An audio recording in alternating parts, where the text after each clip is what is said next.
Hoje em dia, para qualquer torcida, para qualquer time, em qualquer lugar do mundo, o Cruzeiro é um grande clube. Isso é algo inegável. Isso não é só porque eu sou cruzeirense que eu tô falando, não. E você pode saber, cara. De fato, é fato. Nossa, eu comecei sendo falando bonito, né? Mas, uma grande história deve começar de algum lugar. E aqui vamos a ela, né? Quando eu morri, fui pra casa do Tinhoso. Encontrei no meio do enxofre meus ídolos e camaradas. Já que no céu não tem rock nem cerveja, eu preferi ficar na mesma, churrasqueando na balada. Quando eu morri, fui pra casa do Tinhoso. Oi amor, começando 2017 em um alto nível, fazendo uma série especial sobre a história do Cruzeiro. Eu vou dividir essa série em 5 vídeos e pretendo postar ela com um breve espaço de tempo. Eu pretendo no máximo em 2 semanas já postar todos os vídeos. Nesse vídeo especificamente eu tratarei sobre a fundação do clube até a década de 60, depois a década de 60 até a década de 80. Num vídeo eu cobrirei a década de 90 até 2002, depois eu falarei de 2003 até 2012 e depois do recente bicampeonato brasileiro até os dias atuais. Então, se você é cruzeirense, eu peço encarecidamente que você curta o vídeo e compartilhe por aí, porque vai dar um trabalho desgramado fazer isso. Mas já que eu sou historiador e que o Cruzeiro é uma das minhas grandes paixões, eu não vejo problema nenhum em fazer isso. E caso você seja torcedor de algum outro time, inclusive do rival muito menor que o Cruzeiro, eu não vejo problema nenhum também em fazer um vídeo sobre a história desses clubes. É sério, eu acho muito legal enaltecer a história e a memória de vários clubes e o futebol. O futebol é uma paixão para mim. E, na real, velho, depois daquele acidente da Chapecoense, vocês têm que ser meio estranhos para não reconhecer que o futebol é feito por pessoas. É sério. Antes de tudo, o Cruzeiro Esporte Clube não nasceu exatamente Cruzeiro Esporte Clube. Não tinha exatamente esse nome. O Cruzeiro Esporte Clube foi conhecido primeiramente como Società Esportiva Palestra Itália. E me desculpa pelo italiano meio bosta, já tem quase 19 anos que eu não o uso. Então eu peço pra vocês relaxarem essa aí pra mim. A Sociedade Esportiva Palestra Itália surgiu de esforços da colônia italiana de Belo Horizonte. E a colônia italiana no próprio Brasil já era algo bem relevante no começo do século XX. Para vocês terem uma ideia, na década de 20 tinham 540 mil italianos vivendo no Brasil. Isso correspondia ao número de praticamente 4, 5% da população brasileira, a população do território nacional. Era algo bastante relevante em si. Isso se deve principalmente pelo fato do fim da escravidão. O fato do fim da escravidão reduziu drasticamente a mão de obra no Brasil. Pelo amor de Deus, tá? Eu não tô reclamando disso não. A abolição da escravidão no Brasil, na verdade, demorou até demais para acontecer. E também você mistura essa falta de mão de obra com uma enorme crise econômica que estava acontecendo na Itália naquela época, pelo próprio processo de independência, de várias guerras, da consolidação de um Estado Unido da Itália, por se assim dizer. Vários italianos imigraram para o Brasil de forma definitiva. E no enorme processo de imigração para o Brasil de vários países do mundo, a Itália foi o país que mais cedeu habitantes para o país, por se assim dizer. E no final do século XIX ocorreram mudanças no Estado mineiro, a própria organização estava mudando. Uma nova capital estava sendo fundada. A capital até aquele atual momento seria a cidade de Ouro Preto. E a capital que estava sendo construída era Belo Horizonte. E na própria construção dessa capital, muita mão de obra italiana foi empregada. Ou seja, no final de contas, uma colônia italiana muito forte foi consolidada em BH. E você sabe, né?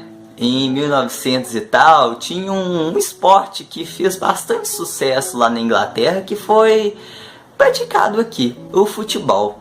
E aqui em Minas, a tal da colônia italiana quis bater de frente com os clubes que eram os chamados grandes da época. Esses clubes principalmente seriam 3: o Atlético Mineiro, um clube de certa relevância até hoje, o América, que também é de certa considerável relevância, porque até o último ano estava disputando a Série A do Campeonato Brasileiro, e o Iali. O Iali não existe mais. O Palestra Itália então estava sendo fundado para bater de frente com os grandes da época. E sim, era essa a intenção. Os caras da colônia italiana, eles não queriam simplesmente um timinho para confrontos amistosos.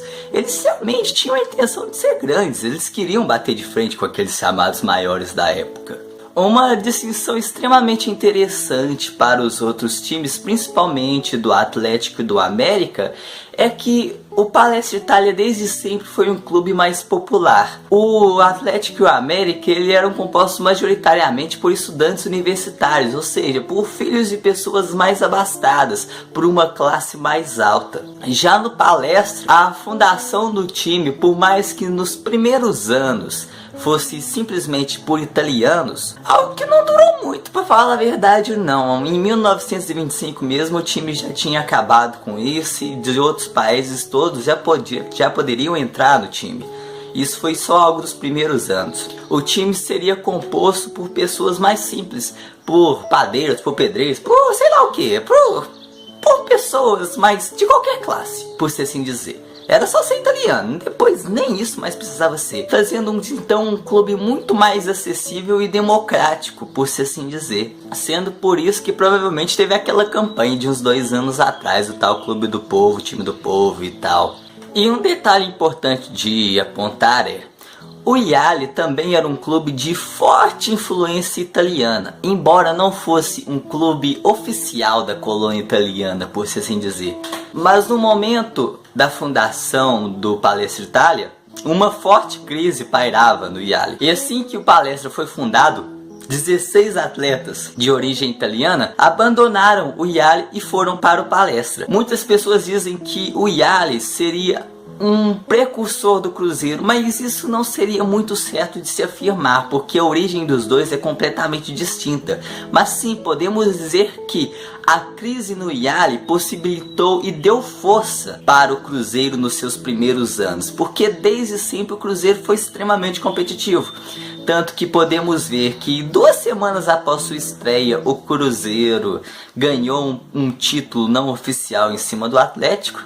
Freguesia boa vem de berço, né? E logo na sua primeira competição oficial, que seria o Mineiro daquele ano, oficial entre aspas, né? Porque o futebol não era profissional, o Palestra conseguiu chegar à final do campeonato, o que seria algo bastante interessante para um clube iniciante, por se assim dizer. Ainda nos seus primeiros anos, em 1923, o Palestra conseguiu seu primeiro estádio. Esse estádio que era localizado no Barro Preto, em Belo Horizonte, e o clube conseguiria sim manter uma cena competitiva pelos próximos anos, e por isso acabou que não demorou muito para conquistar o seu primeiro título oficial. Esse título veio em 1926. Alguns dizem que em 1926 o Cruzeiro foi rebaixado no Campeonato Mineiro, mas não é verdade, eu vou explicar essa história. Isso nem começa em 1926, isso é em 1925. Em 1925 o Cruzeiro foi disputar amistosos em São Paulo.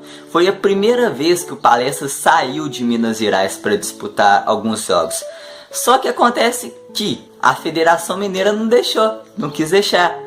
E o presidente do Cruzeiro simplesmente falou: "Vale culo, Alfredo!" Foi lá, jogou, perdeu. Perdeu para o Pera, eu anotei. Eu anotei aqui, mas eu não consegui ler, porque eu realmente não entendo a minha letra, que é muito feia, mas é alguma coisa de Caçapava. Perdeu os jogos, mas quando voltou, a Federação Mineira simplesmente não quis deixar que o Palestra disputasse o Campeonato Mineiro de 1926. Por isso, os dirigentes do Cruzeiro simplesmente mandaram a Federação Mineira ir para aquele lugar e criaram uma liga paralela. E essa liga jamais poderia ser intitulada de Série B do Campeonato Mineiro. Por quê? Porque a CBD reconheceu o campeonato que o Palestra Itália fez. Cara, na real, eu fico imaginando, porque, mano, sério, o time fez a própria liga dele.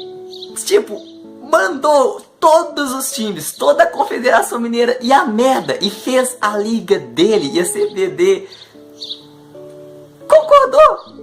Tipo, esse é o campeonato, beleza, isso não é Série B não, isso é um título oficial. E nesse título oficial dessa liga que o Palestra organizou, veio então o primeiro título oficial, por assim dizer, o Campeonato Mineiro de 1926. Sendo que, de certa forma, o campeonato ficou dividido entre dois, o Atlético na Federação Mineira e o Cruzeiro nessa liga, que ele mesmo estabeleceu. E no outro ano, depois de uma certa insistência da Liga Mineira, o Cruzeiro voltou à tal federação, exigindo que todos os clubes pertencentes a essa liga criada por ele também ingressassem. Então todo mundo foi feliz. E nos anos seguintes, em 28, 29 e 30, o Cruzeiro estabeleceu seu primeiro tricampeonato mineiro. Sendo então, em menos de 10 anos de origem de clube, o time já tinha conquistado 4 títulos estaduais, o que é algo bastante relevante, por assim dizer, considerando a extrema importância desses campeonatos na origem do futebol. Mesmo em tempos de futebol amador, era aquilo que eles disputavam, era aquilo que eles tinham para fazer. E sim, nos primeiros anos o Palestra já mostrou que não estava para brincadeira. A década de 1930 acabou que não foi uma década de muitos frutos para o Palestra. O que foi muito marcante foi a mudança para o futebol profissional, por assim dizer. O América, o Atlético, o Vila Nova e o Siderúrgico desligaram da Federação Mineira, da CBD, e fizeram a FBF, porque essa FBF tinha o objetivo de usar o futebol profissional que estava surgindo naquele momento. Embora a CBD tivesse a organização da FIFA, essa FBF não teve. E pouco depois acabou que essa FBF acabou e o Cruzeiro se ligou novamente à CBD. Mas dentro de campo não tiveram muitas conquistas e essa crise de títulos acabou em 1940, que o Cruzeiro voltou a ser campeão. 1940, eu acho que isso pode te lembrar de alguma coisa, né?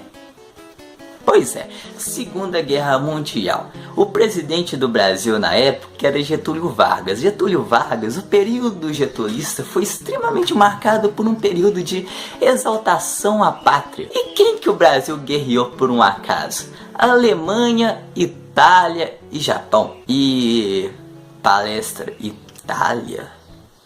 Acho que não é um nome muito bacana num período de guerra não, né? E pois é, qualquer instituição que tivesse alguma referência indireta ou direta a países inimigos do Brasil tiveram que mudar de nome. E o Palestra Itália naturalmente também teve. Depois de alguns